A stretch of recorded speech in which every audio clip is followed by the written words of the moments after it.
Have you ever done something that felt like a great idea until...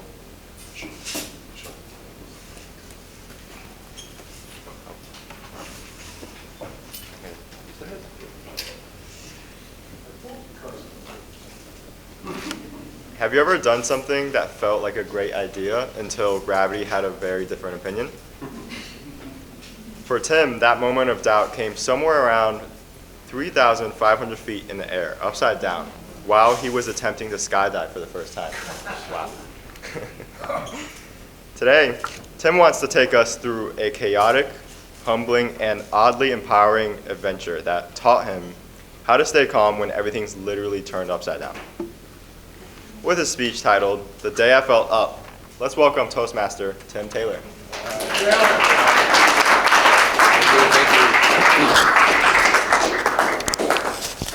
If y'all indulge me for 1 second. Kathleen, I loved your speech, and it is so apropos to what I'm going to be speaking about today, facing your fears.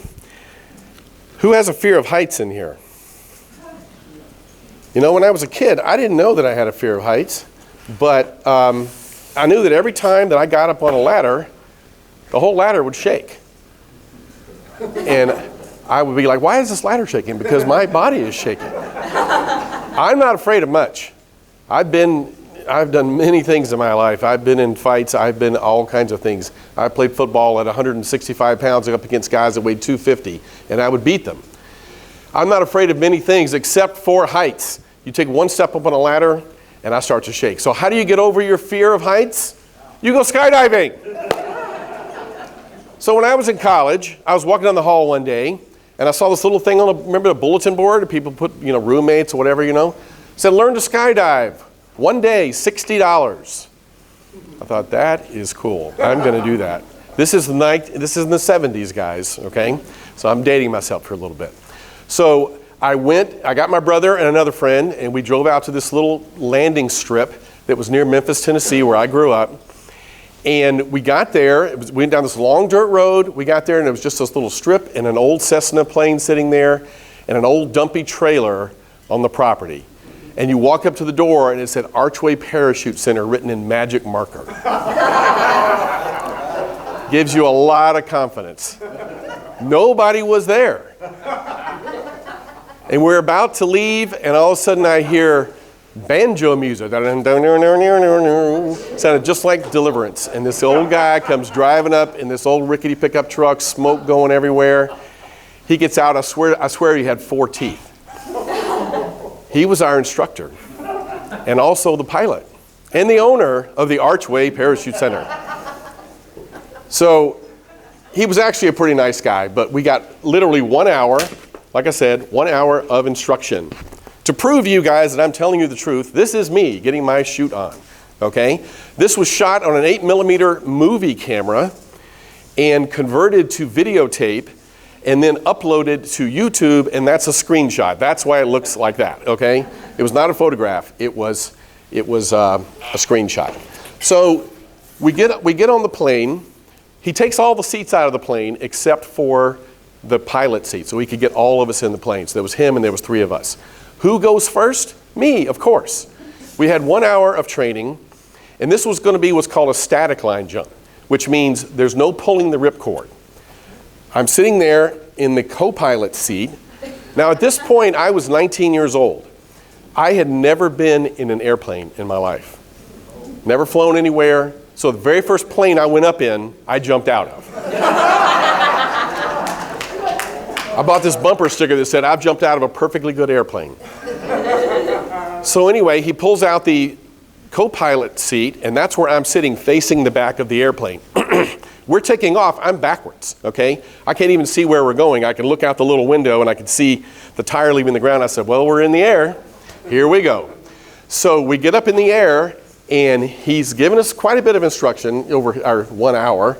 And he says, when we get up to a certain height, I'm going to open the door.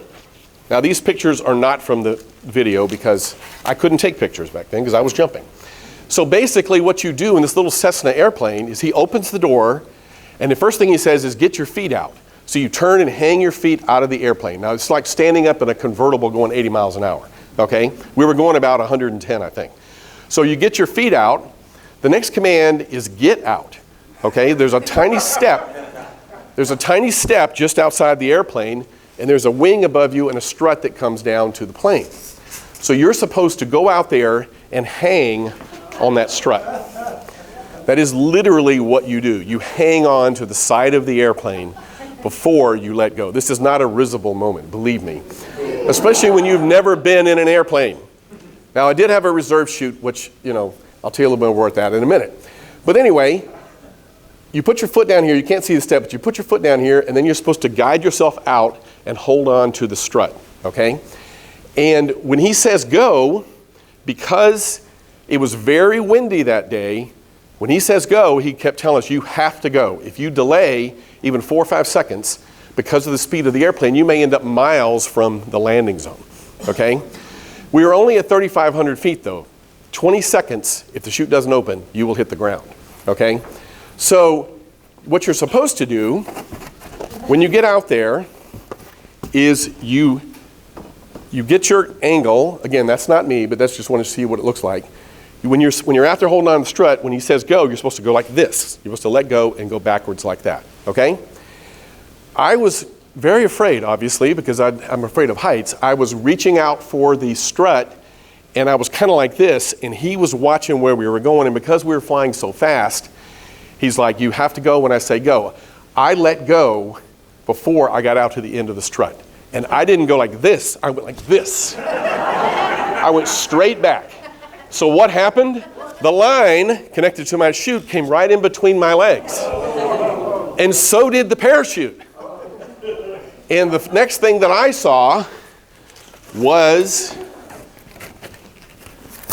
this.